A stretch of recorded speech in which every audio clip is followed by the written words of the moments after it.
We are here today to bring to your attention some information Unite the People believes is exculpatory in Mr. Daystar Peterson's case, professionally known as Tory Lanez.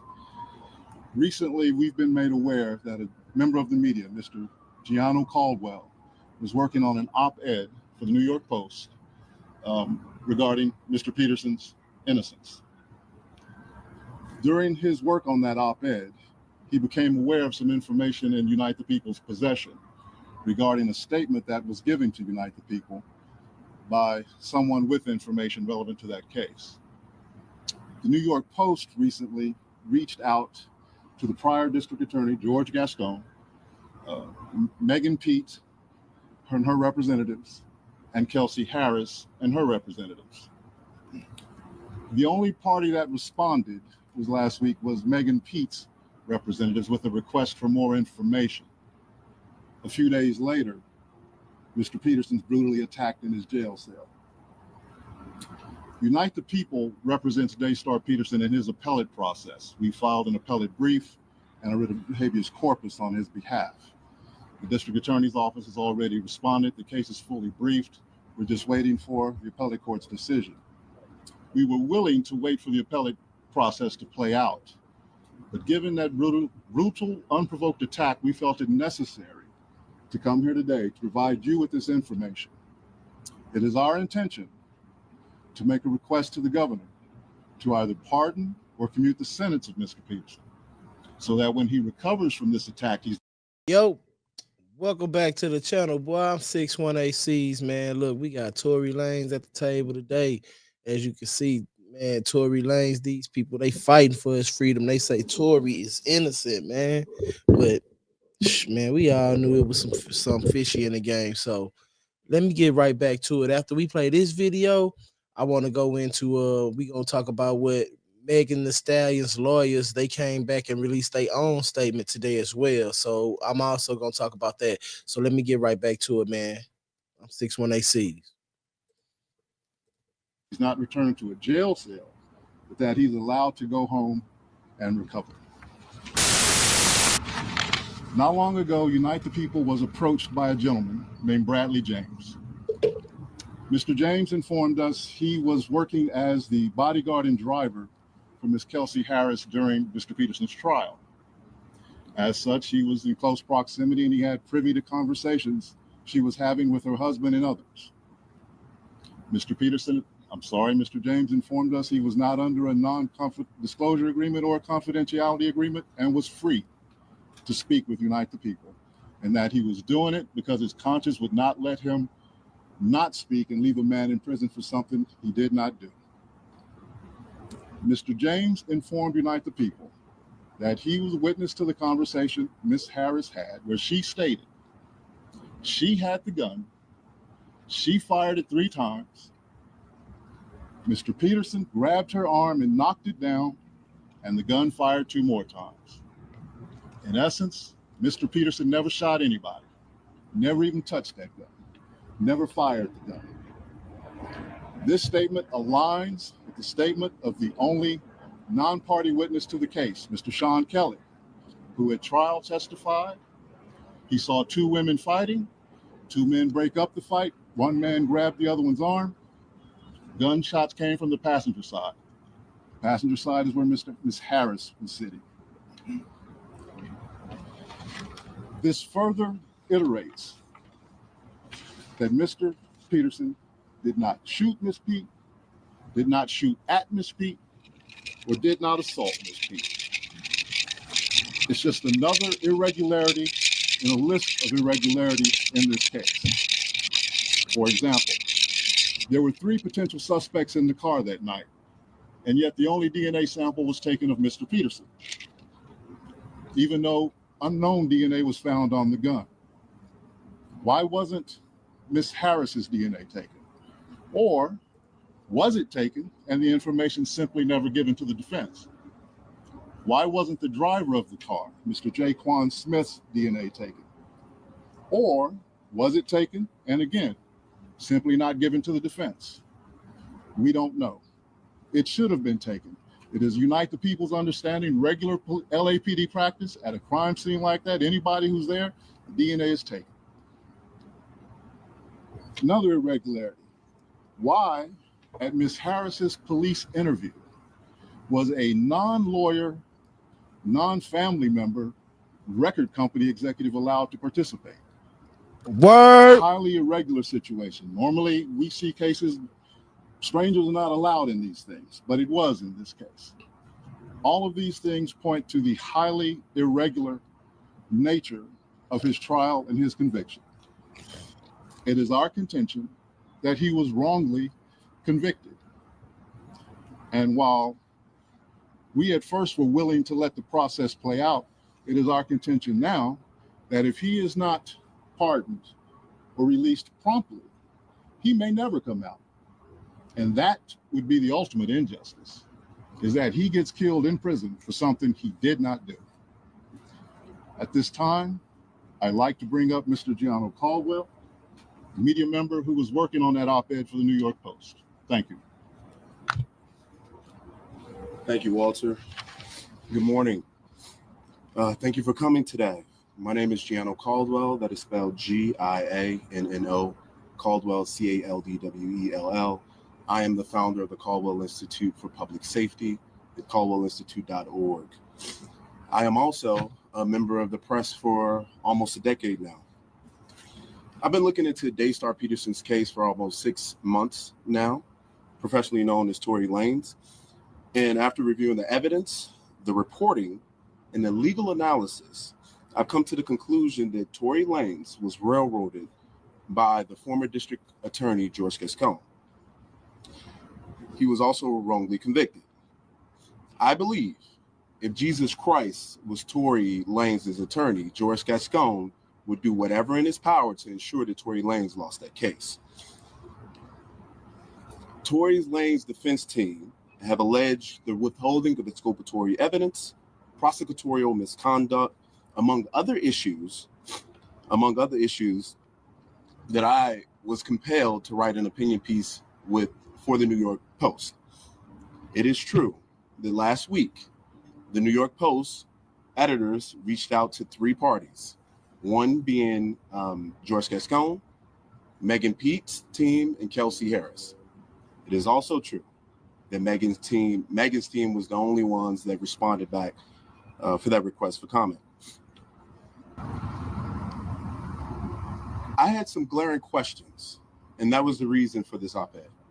Things didn't make any sense to me, many issues in this case, and I was shocked by the lack of interest from the media to ask very simple questions.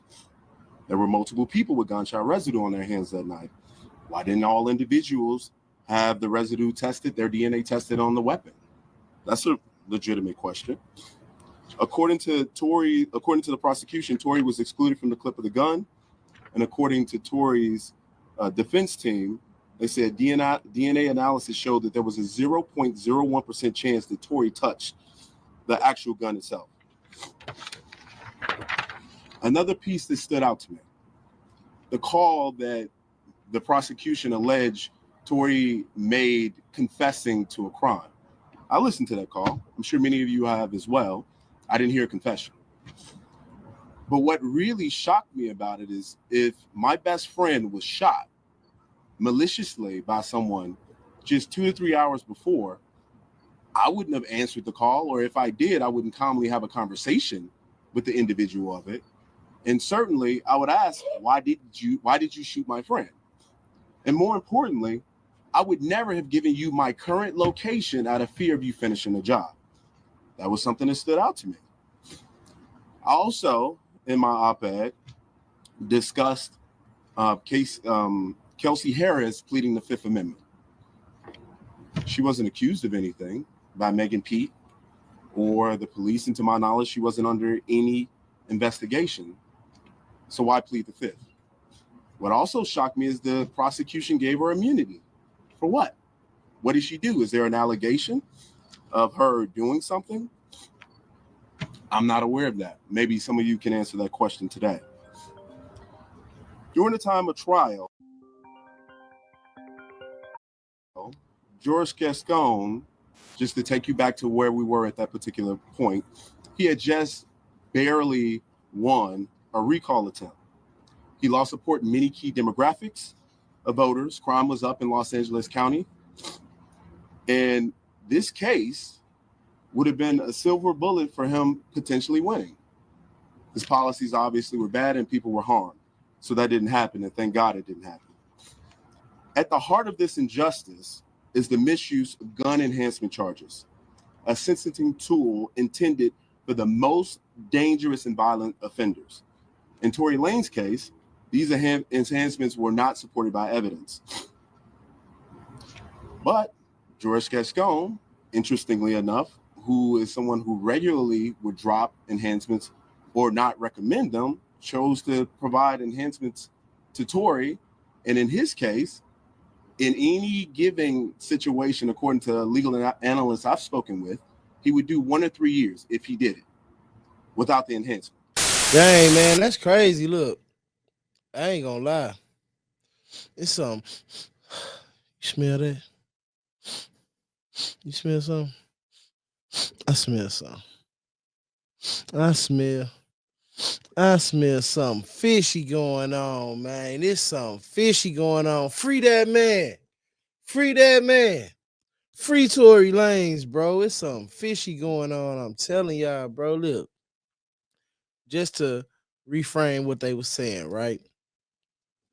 It was other DNA found on the gun, but none of boy DNA was on the gun, right? They gave her immunity for her testimony. You only get immunity for your testimony when you done did something wrong and you don't want to talk about it.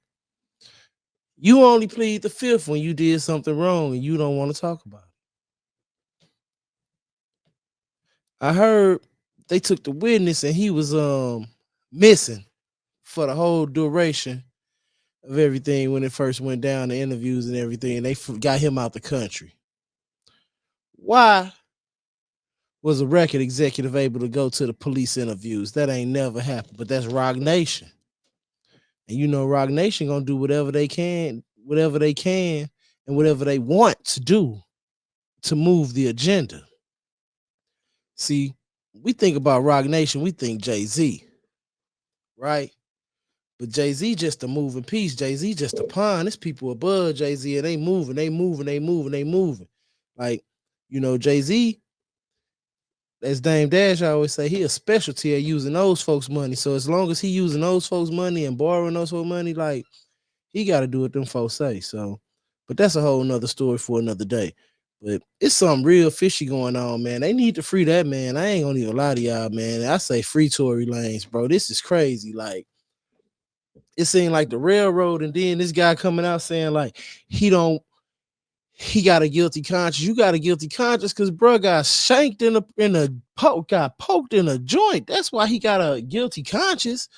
Now you don't want to see anything bad happen to him, man. I don't want to see anything bad happen to him, but y'all should have never put that man in jail, man, for something he didn't do.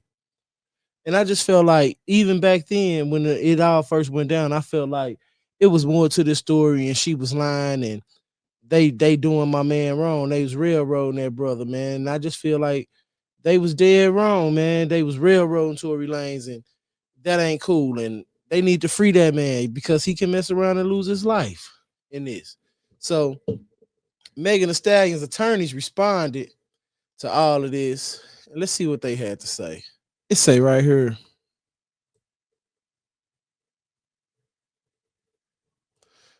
Alex Spiro, Megan's lawyer, issued a response to Lane's lawyer claiming to have evidence showing that Kelsey Harris shot Megan instead of the Canadian artist. Tory Lanez was tried and convicted by a jury of his peers, and his case was properly adjudicated through the court system, Spiro said in a statement. This is not a political matter. This is a case of a violent assault that was resolved in the court of law. Roberts alleged that James told him that witness to a conversation in which Harris admitted she was in possession of a gun during the shooting and that she fired it 3 times. Lanez grabbed her arm, nicked it down, and the gun fired 2 more times, Roberts continued. In essence, he never shot anybody. he never even touched the gun. He never fired that gun. Additionally, he questioned why Kelsey Harris or Jaquan Smith, the driver of the vehicle on the night of the shooting, did not have their DNA taken. So yeah, man, it seemed like it's real crazy, man. I feel like Tory might be getting railroad. So we gonna keep our hopes up for the man, you know. But his case was his appeal was accepted by the DA. So let's check that out. This guy was he usually YouTube lawyer or Instagram. I call him a TikTok lawyer. He always on TikTok and he was talking about it, but I did see it on real news sources and outlets that his appeal was accepted. So Mr. Lane's gonna be having an appeal and he gonna get another day in court, man. And I feel like bro might be coming home soon, man. And I really hope he do. Let's check this out, and then I'm gonna let y'all go. So first off, when they say accepted by the appellate court is just saying they're going to hear the appeal. They're not saying, oh, we're letting him out or we believe he's free. They're just going to listen to what his appeal is. That's Tory Lanez innocent claim accepted by appellate court, giving DA 2 weeks to respond. Let's talk about what this means. So first off, when they say accepted by the appellate court is just saying they're going to hear the appeal. They're not saying, oh, we're letting him out or we believe he's free. They're just going to listen to what his appeal is. That's all that means. Now, what is his appeal? It's pretty good.